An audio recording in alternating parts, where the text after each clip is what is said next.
Selamat pagi pemirsa, jumpa kembali bersama saya Syifa Aulia dalam Berita Kaltim hari ini.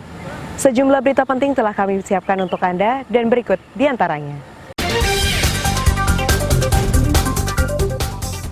Banjir yang diawali hujan deras di Samarinda menyebabkan aktivitas jadi terhambat.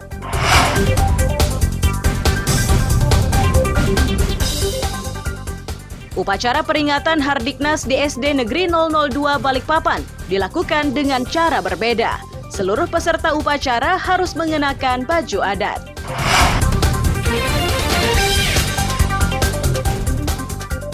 Di Samarinda terdapat sebuah warung yang sudah 35 tahun berjualan nasi pecel.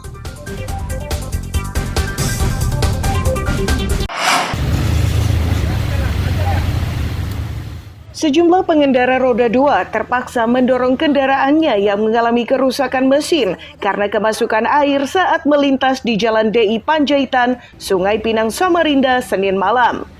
Ini terjadi saat kawasan tersebut digenangi banjir usai diguyur hujan deras sepanjang Senin petang hingga malam. Banjir juga merendam sejumlah rumah dan tempat usaha di kawasan tersebut.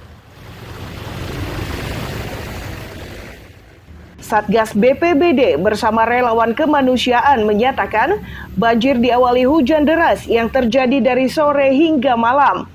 Banjir di kawasan ini menjadi perhatian serius karena termasuk daerah rendah dan berbentuk cekungan. Mengantisipasi berbagai kemungkinan, BPBD sudah menyiapkan berbagai peralatan evakuasi.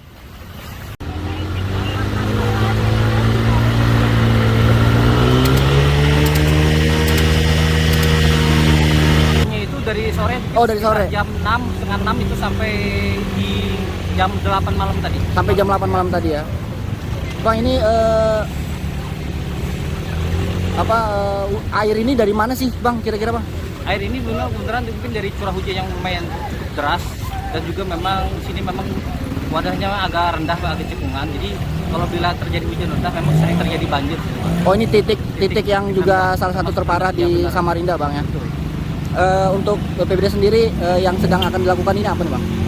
Ini sekarang kita membantu untuk mengatur lalu lintas sementara sampai nanti normal, baru kita kembali ke tempat dan kita lihat juga kondisi kalau memang dibutuhkan bantuan seperti peralatan kita siap turunkan.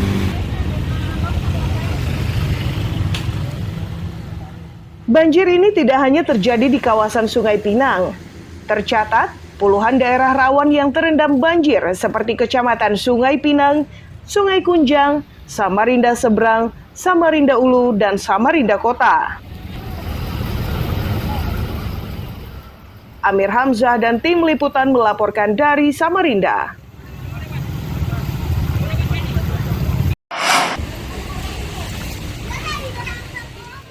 Permukiman warga di Gang Hidayah Samarinda Seberang ini hingga Selasa siang masih terendam banjir. Kondisi tersebut menyebabkan warga kesulitan beraktivitas. Sejumlah warga yang bertahan di rumahnya terpaksa beraktivitas di tengah genangan air. Warga menyatakan banjir terjadi usai diguyur hujan Senin sore selama 1 jam dengan intensitas deras. Banjir ini pun disebut parah karena air di dalam rumah hingga selutut orang dewasa atau sekitar 30 cm, sedangkan di halaman rumah ketinggian air lebih setengah meter.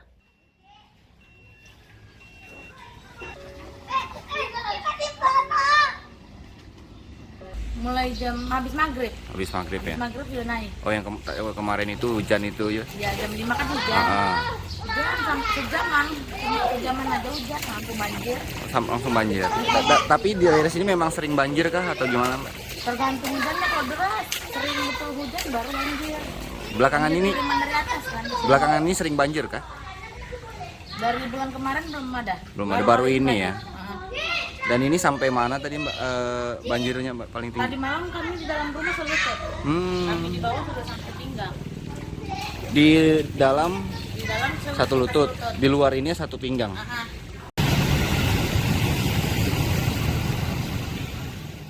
Tidak hanya permukiman, banjir juga merendam jalan utama.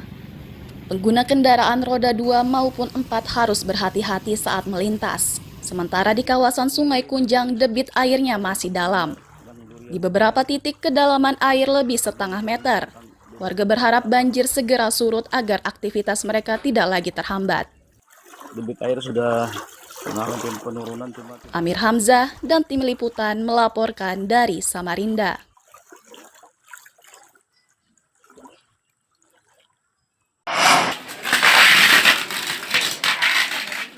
Jasad Serda Muhammad Herdi Fitriansyah, prajurit Batalion Arhanud Kostrat 16 Makassar, Sulawesi Selatan, tiba di rumah duka di Jalan Mawar, Desa Perjiwa, Tenggarong Seberang, Kutai Kartanegara 14 April 2023 lalu. Pihak keluarga tidak lagi mampu membendung kesedihan. Mereka tidak menyangka Muhammad Herdi dipulangkan dalam kondisi tidak bernyawa. Meski jasadnya sudah dikebumikan, namun keluarga meminta agar jasad tersebut kembali digali untuk diautopsi. Langkah ini dilakukan agar pihak keluarga mengetahui secara pasti sebab kematiannya. Bahkan melalui kuasa hukumnya, pihak keluarga sudah berkirim surat secara resmi ke satuannya untuk rencana tersebut. Langkah yang saya tempuh, kami sudah bersurat ke Kodam 14 Makassar. Kami meminta agar penanganan kasus ini transparan, jangan diam. Karena kalau semakin diam itu nanti menandakan banyak pertanyaan dari keluarga korban.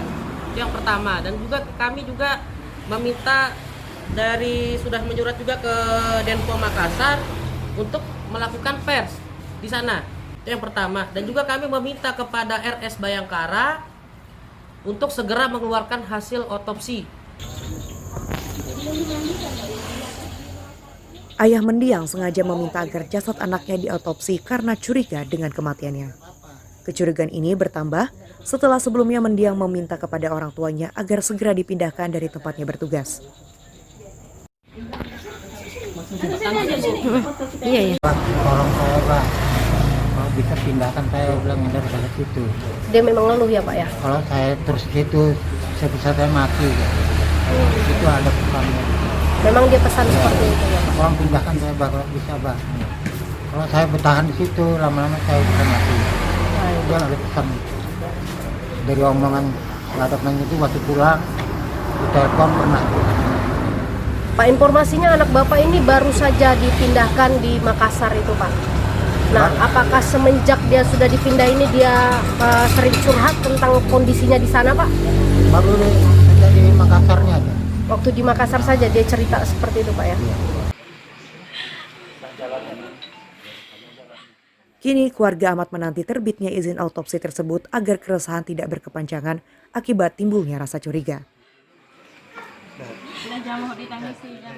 Amir Hamzah, Nina Erlina melaporkan dari Kutai Kartanegara.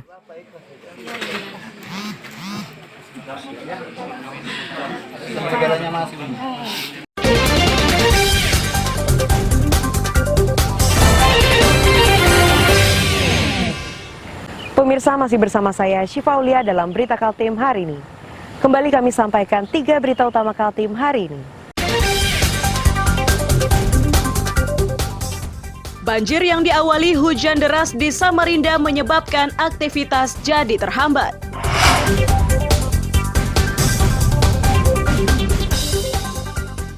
Upacara peringatan Hardiknas di SD Negeri 002 Balikpapan dilakukan dengan cara berbeda. Seluruh peserta upacara harus mengenakan baju adat.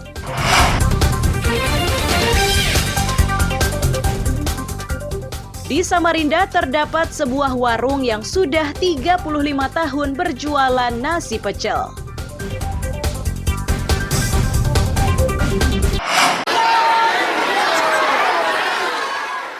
Peserta didik di SD Negeri 002 Balikpapan Tengah ini Selasa siang datang ke sekolahnya dengan mengenakan baju adat. Corak bajunya pun dari berbagai adat istiadat yang berkembang di Balikpapan. Suasana ini terjadi karena hari ini mereka akan merayakan Hari Pendidikan Nasional dengan menggelar upacara di halaman sekolah. Kepala SD Negeri 002 Endang Segiarti menyatakan, pengenaan baju adat ini saat upacara Hari Pendidikan Nasional ini sesuai dengan edaran Menteri Pendidikan. Namun demikian, sekolah ini memastikan kegiatan seperti ini rutin dilakukan setiap hari besar. Namun begitu, kegiatan sempat terhenti saat wabah COVID-19 masih meluas.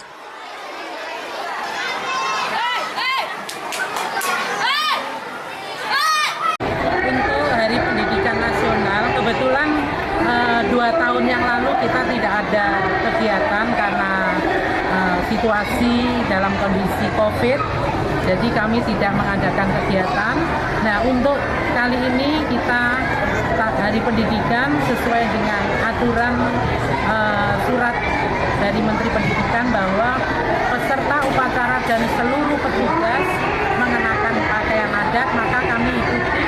Dan selain itu sering kami juga melakukan pakaian adat. Kemarin Hari Sumpah Pemuda itu juga anak-anak begitu juga memakai baju adat, begitu juga pada waktu Hari Kartini. Meski pengenaan baju adat di lingkungan sekolah sering dilakukan, namun peserta didik di sekolah tersebut antusias. Mereka nampak bergembira saat turun ke sekolah dengan mengenakan baju adat. Amir Hamzah dan Riani Mantini melaporkan dari Balikpapan.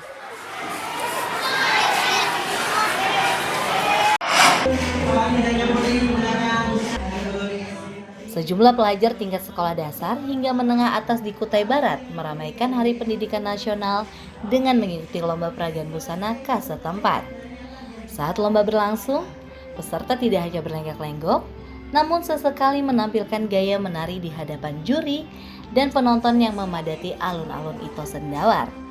Tercatat, 30 peserta turut meramaikan lomba tersebut. Peserta berharap lomba peragaan busana makin dikembangkan agar adat dan tradisi di Kutai Barat ini makin dikenal. Mereka pun berharap pendidikan di Kutai Barat semakin maju dan mampu bersaing dengan daerah lain.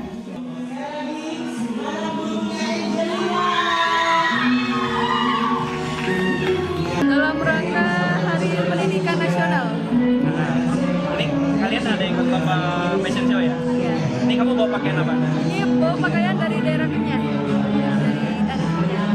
Harapanmu untuk dunia pendidikan di Kutai Barat gimana? Ya, semoga jadi lebih baik depannya, terus maju. Semoga lebih maju dan lebih berkembang. Kita harus lestarikan. Dan jika ada acara gitu kita bisa menggunakan pakaian adat. Kamu bangga nggak pakai pakaian adat? Kenapa? Bangga nggak pakai pakaian adat? Bangga sekali. Tema peringatan Hari Pendidikan Nasional di Kutai Barat ini serupa dengan daerah lainnya, yakni Merdeka Belajar. Hal itu dimaksudkan agar anak usia sekolah diberi kemerdekaan untuk mengenyam pendidikan sejak sekolah dasar hingga menengah atas. Amir Hamzah dan Danis melaporkan dari Kutai Barat.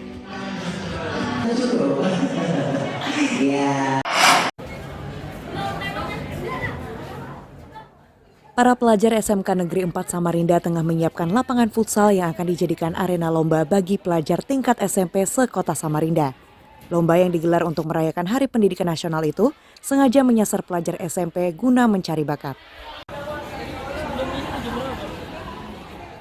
Kepala SMK Negeri 4 Tri Raharjo menyatakan, lomba ini merupakan bagian dari gagasan semangat belajar sekaligus memberikan hak kepada para pelajar untuk berorientasi dan bersosialisasi sekaligus menunjukkan bakat dan kemampuannya di dunia olahraga futsal.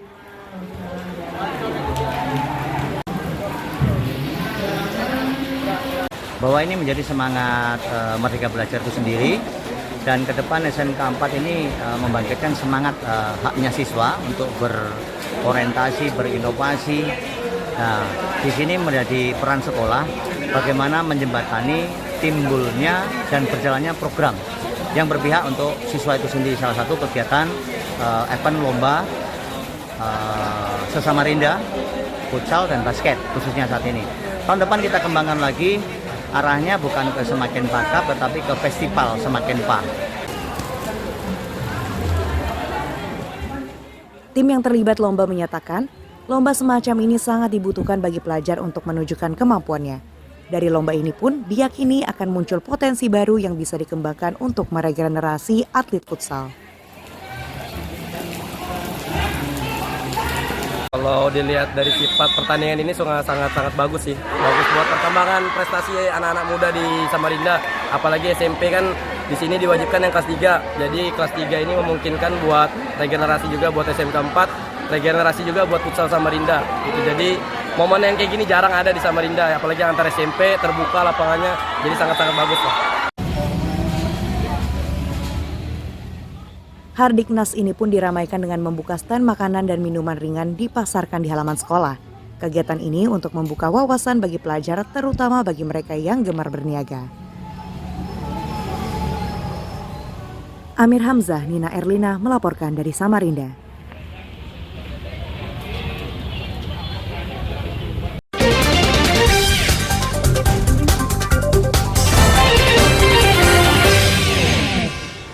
Pemirsa, masih bersama saya Syifa Aulia dalam Berita Kaltim hari ini. Kembali kami sampaikan 3 berita utama Kaltim hari ini. Banjir yang diawali hujan deras di Samarinda menyebabkan aktivitas jadi terhambat.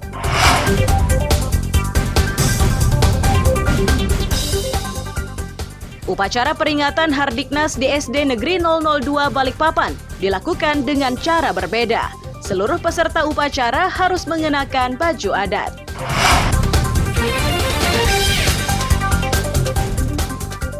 Di Samarinda terdapat sebuah warung yang sudah 35 tahun berjualan nasi pecel.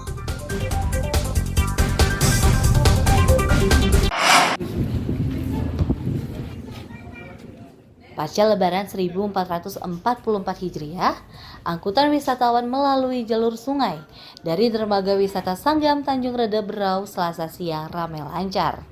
Untuk memberikan kemudahan bagi penumpang, sejumlah petugas disiagakan di dermaga tersebut.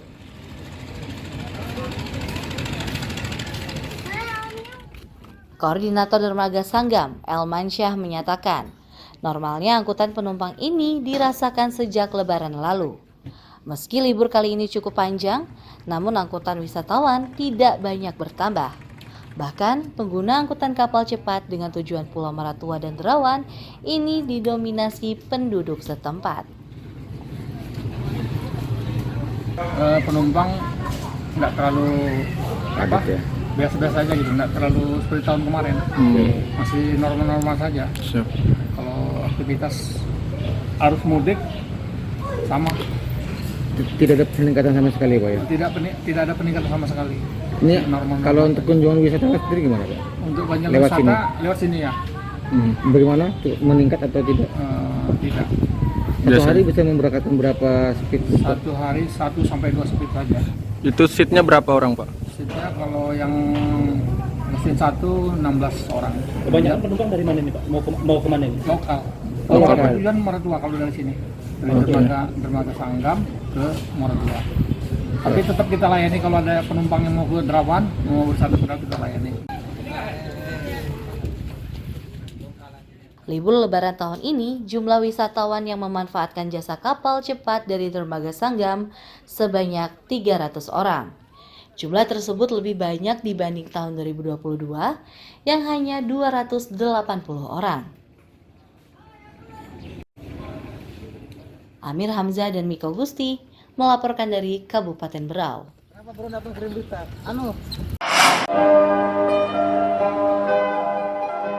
Berawal dari Nyelama Sakai, Mubes keempat Lembaga Adat Dayak Kenyah Kaltim dan Kerukunan Dayak Kenyah Kaltim ini digelar di Gedung Olah Bebaya Samarinda.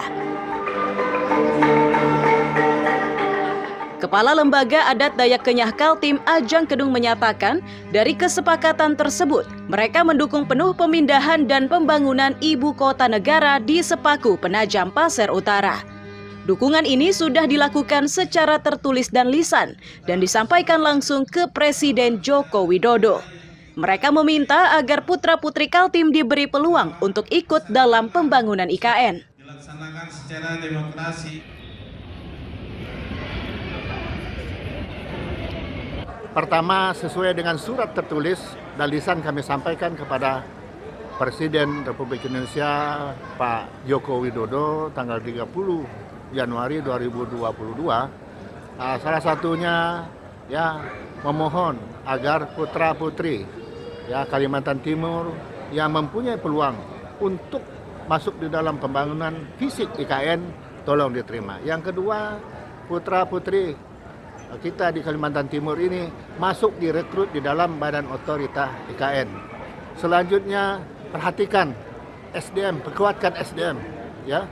Karena ini adalah kunci kita untuk maju. Saya mengharapkan agar seluruh masyarakat Dayak Kenyah mendukung sepenuhnya IKN ini ya. Mendukung ya, mengawal dan ikut terlibat di dalam baik pembangunan maupun mengawal daripada pembangunan IKN ini. Karena apa? Karena tujuan IKN ini adalah semata-mata dalam rangka bagaimana memeratakan pembangunan ini. Pembangunan itu wilayah barat, timur, dan tengah. Sehingga pembangunan itu dapat dilaksanakan dengan merata sesuai harapan Bapak Presiden kepada seluruh wilayah yang ada di Indonesia ini. Ketua Kerukunan Dayak Kenyah Kaltim ini akan memimpin selama 5 tahun dari 2023 hingga 2028. Mereka juga berjanji akan terus menjaga keharmonisan antar etnis di Kalimantan Timur. Amir Hamzah dan tim liputan melaporkan dari Samarinda.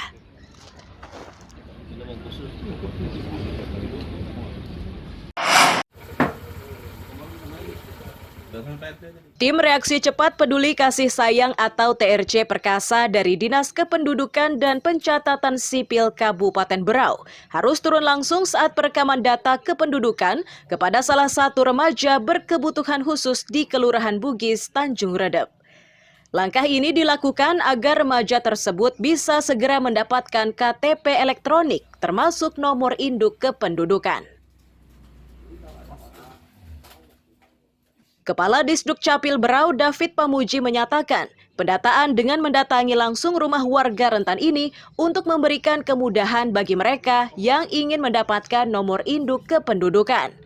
Nomor tersebut dinilai sangat penting agar berbagai kegiatan berkaitan dengan administrasi kependudukan dan administrasi pemerintahan tidak terkendala.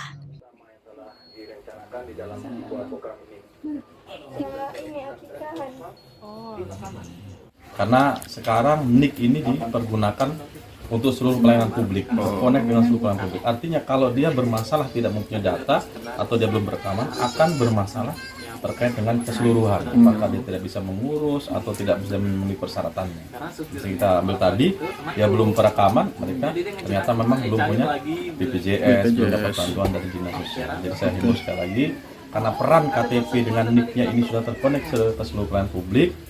Apabila orang tidak memiliki identitas atau tidak memiliki KTP, maka dia akan terkendala kepada seluruh pelayanan publik. Ke depan abang, ke depan. Mekanisme jemput bola dengan mengerahkan TRC Perkasa ini disambut gembira oleh warga karena dinilai sangat meringankan, terutama mereka yang berkebutuhan khusus. Ini sangat membantu banget ya buat kita, dan saya sangat menghargai sigapnya Capil untuk datang ke warga untuk mengambil identitas warga kami yang difabel seperti ini, karena kan kita nggak mungkin bawa mereka ke Capil, dan itu saya sangat terima kasih sekali sama Capil atas gerak cepatnya untuk datang ke sini. Sesuai rencana, pendataan kependudukan dengan sistem jemput bola ini akan dilakukan di seluruh wilayah Kabupaten Berau, terutama warga berkebutuhan khusus. Untuk langkah awal, pendataan dilakukan di 3 kecamatan, yakni Tanjung Redep, Sambaliung, dan Teluk Bayur. Amir Hamzah dan Miko Gusti melaporkan dari Kabupaten Berau.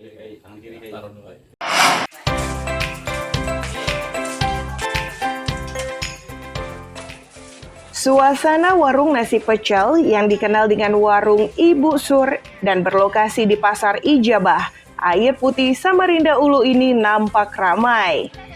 Para pembeli harus antri untuk mendapatkan pesanan nasi pecel buatan Ibu Sur. Situasi seperti ini berlangsung setiap hari dari pukul 8 hingga 11 siang. Salah seorang pelanggan sangat menyukai nasi pecel karena sambal kacangnya. Meski bentuknya serupa dengan pecel lainnya, namun rasanya amat berbeda. Rasa manis, gurih, dan pedasnya dinilai sangat pas.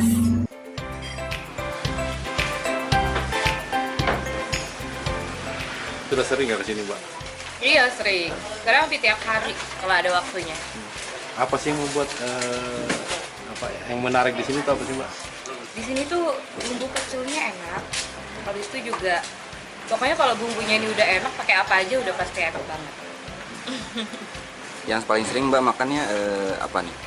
Kalau saya nih di sini sukanya sebenarnya telur, tapi karena udah habis semua karena udah datangnya kesiangan, jadi tinggal tongkol, tapi ternyata enak juga tongkolnya.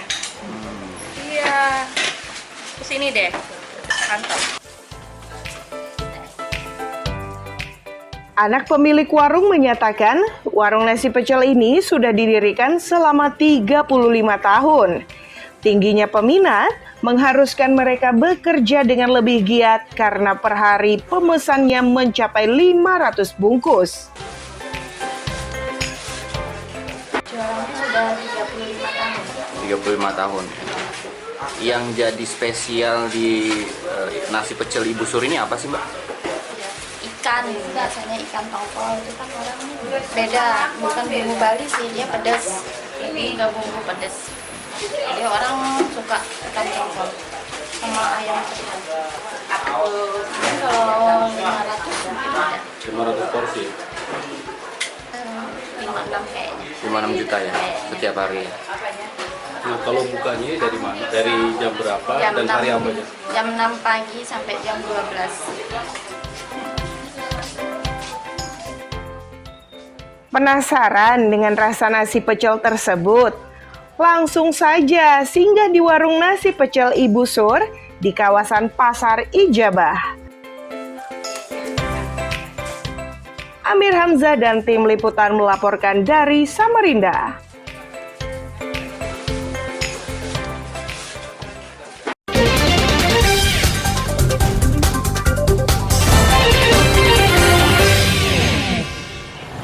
Pemirsa, berita tadi menjadi akhir kebersamaan kita hari ini. Saya Syifa Aulia pamit undur diri, selamat pagi dan sampai jumpa.